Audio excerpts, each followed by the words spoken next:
বাচ্চারা তাদের বাবাকে অনেক ভালোবাসে। বাবা একটু দূরে গেলে তাদের মনটা কেমন যেন হয়ে যায়। আজকে সেটা আমি নিজের চোখে আবার দেখলাম। আজকে আমরা দেশের উদ্দেশ্যে রওনা হব, কারণ আমার মেয়েটা অনেক অসুস্থ। কয়েকদিন ধরে ওর মনটা দেখে আমারও মনটা একদমই ভালো নেই। তাই ভাবলাম ঈদের আগে আগে বাড়িতে যাই। নিজের মানুষের কাছে গেলে মনে হয় মনটা একটু শান্ত, আর বাচ্চাটারও একটু ভালো যত্ন হবে। তাই ভাবলাম ঈদের আগে যাই, জ্যামও পড়বে না, আরো আমরা ভালোভাবে যেতে পারবো। আসসালামু আলাইকুম সবাইকে, আশা করি আপনারা সবাই ভালো আছেন। আজকে আমি একটু মন খারাপ নিয়ে কথা বলছি, কারণ আমার ছোট বোনটা অনেক অসুস্থ হয়ে পড়েছে। ও গাড়ির জার্নি একদমই সহ্য করতে পারে না। পথে আস্তে আস্তে 3-4 বার বমি করা শেষ। ওকে দেখে আমারও মনটা একদম খারাপ লাগছে। তারপর ফাইনালি আমরা সদরঘাট চলে আসলাম। সদরঘাটে এসে যখন চারিদিকে তাকালাম, দেখেন আমাদের ভোলার সদরঘাটের দৃশ্যটা সত্যি মন জুড়িয়ে। আমরা যেহেতু ঈদের 15 দিন আগে চলে এসেছি, তাই এখানে কোনো জ্যাম ছিল না। খুব শান্তভাবে আমরা লঞ্চে উঠে পড়েছি। না হলে ঈদের সময় যে কি ভয়ঙ্কর জ্যাম হয় বিশ্বাস করে, তখন যাওয়ার মতো পরিস্থিতি থাকে না। মানুষের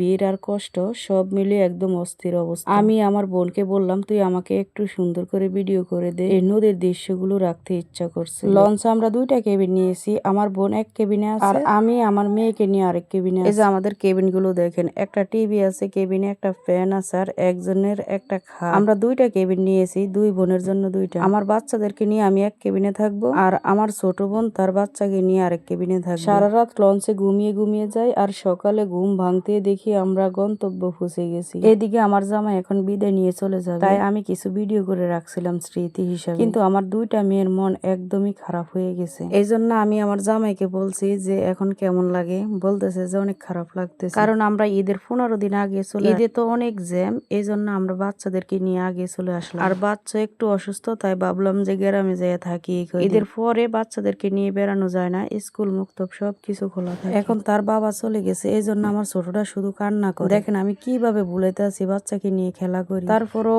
ওর বাবার দিকে টান। আর এদিকে দেখেন আমার বড় মেয়েটা এজেন কি কান্না করতেছে বাবার জন্য। আসলে সব মেয়েরা এমনই হয়, বাবার প্রতি তাদের ভালোবাসা একটু বেশি থাকে। এই দৃশ্যটা দেখে আমার নিজেরও মনটা খারাপ হয়ে গেছে। আমার মেয়েকে আমি অনেক বুঝাইতেছি, কিন্তু ও বুঝ মানে লেদা বাচ্চার মতো দেখেন কান্না করে। এখানে আমার ছোট বোন আমার মেয়েকে নিয়ে হাঁটতেছে, খেলা করতেছে। এবারকার মতো লঞ্চ এত ফ্রি আমি আর কখনো পাই। দেখেন ঈদ না আসার কারণে লঞ্চ এত সুন্দর খালি, আমার মেয়ে হাঁটছে। ফাইনালি আমরা আমাদের বেতুয়া ঘাটে এসে পৌঁছে গেলাম। দেখেন এখানে কোনো জ্যাম নেই। আগে চলে আসার কারণে খুব শান্তভাবে সব হয়ে গেছে। এটা যে গ্রাম কেউ বুঝবে না, এত সুন্দর করে করছে শহরের। লঞ্চ থেকে নামার পরে আমাদের গ্রামে যাওয়ার জন্য আধা ঘন্টা সময় লাগে। একটা রিক্সা নিয়ে নিলাম। আমাদের সাথে কোনো পুরুষ ছিল না আজকে, আমরা বোনেরা, তাই আমার ছোট বোন অনেক কষ্ট করছে আজকে। ও সবকিছু ব্যাগ গুছিয়ে দিয়েছে, ও না থাকলে আমাদের অনেক কষ্ট হয়ে যেত। এখন আমরা রিক্সা নিয়ে আমরা বাড়িতে রওনা দিলাম। তারপর আমার বোন পথ থেকে নিজের বাসায় চলে গেল, আর আমি এখন আমার শ্বশুর বাড়ির দিকে যাচ্ছি। নৌকা দিয়ে নদী পার হয়ে যেতে হবে। আমার শ্বশুর বাড়ির এলাকায় দৃশ্যটা, সকালের এই নদীর পরিবেশটা দেখে আমার মনটা একদম শান্ত হয়ে গেল। আমার বাবার বাড়ি থেকে যেতে হলো